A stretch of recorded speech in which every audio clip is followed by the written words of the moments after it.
Hey folks, I'm making something today, or I made something today, that came up in the comments of that original Kentucky Fried Chicken coleslaw recipe that I recently posted. There was a comment from someone in Canada who said that they had almost had a riot in Canada when Dixie Coleslaw changed their recipe. Like, KFC changed their recipe over the years. And I'm like, I've never heard of Dixie Coleslaw. And I work with a couple of guys from Canada, and I asked them about Dixie Coleslaw, and they said they weren't familiar with Dixie Coleslaw.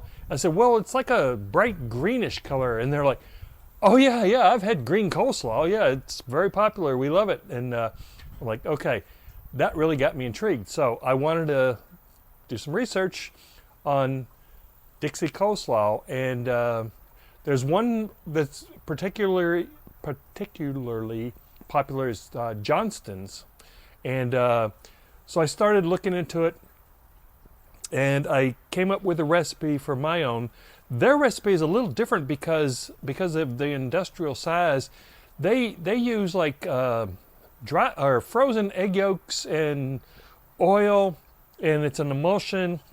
So for us home cooks, mayonnaise will work. So here's what it looks like.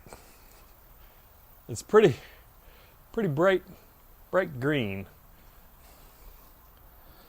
I'm going to give it a taste. I got a little serving here.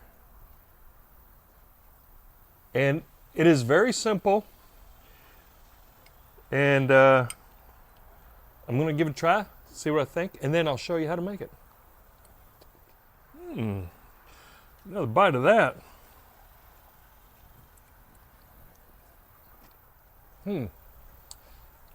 That is really good. That's my new favorite coleslaw. I'm not kidding. That is fantastic. I can't wait to bring this to work Monday. Let the Canadians give it a try, see what they think. Well, here's how to make it.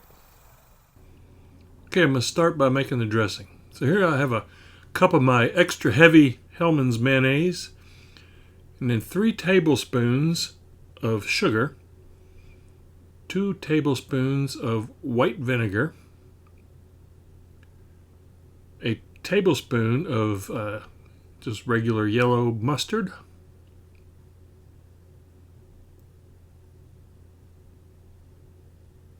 then a teaspoon of celery salt,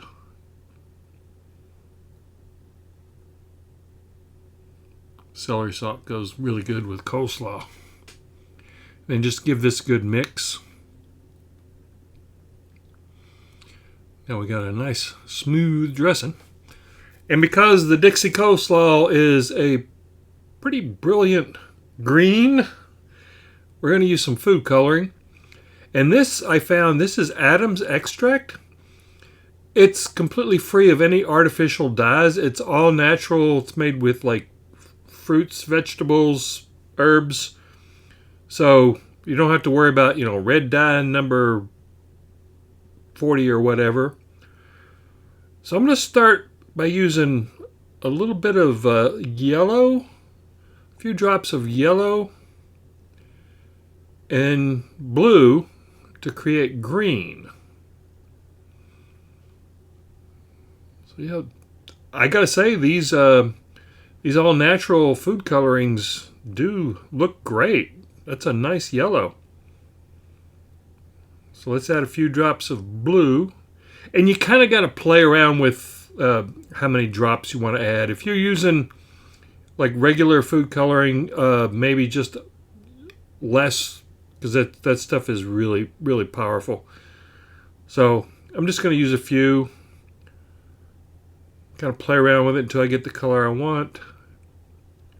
But really, well, I have green. Let's go with green. Let's see what that looks like. Probably should have started with that, but yellow and blue do make green.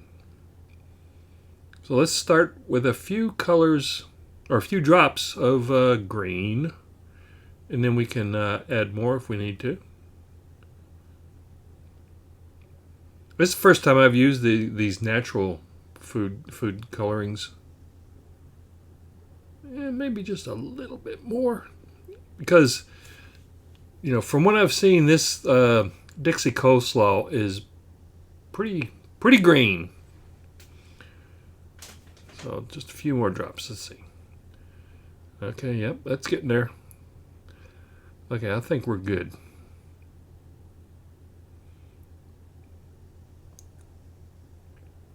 Yep. Okay.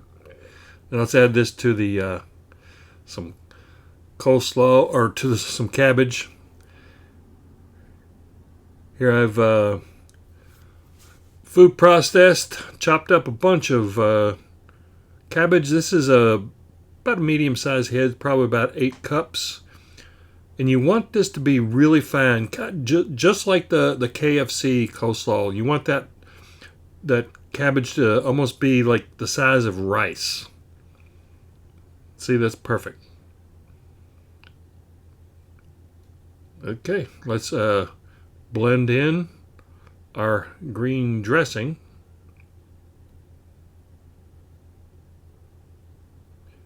It is a pretty tasty dressing, I give it that. And simple. I don't think the camera is picking up how green this actually looks. Yum yum. Okay, let's get this mixed, and then I'm gonna refrigerate this and give it a taste. You've already seen the taste, so all I have to do is say thanks for watching, folks. Like, comment, and subscribe. And there we have it. I'm just going to refrigerate this and then give it a taste. Thanks for watching.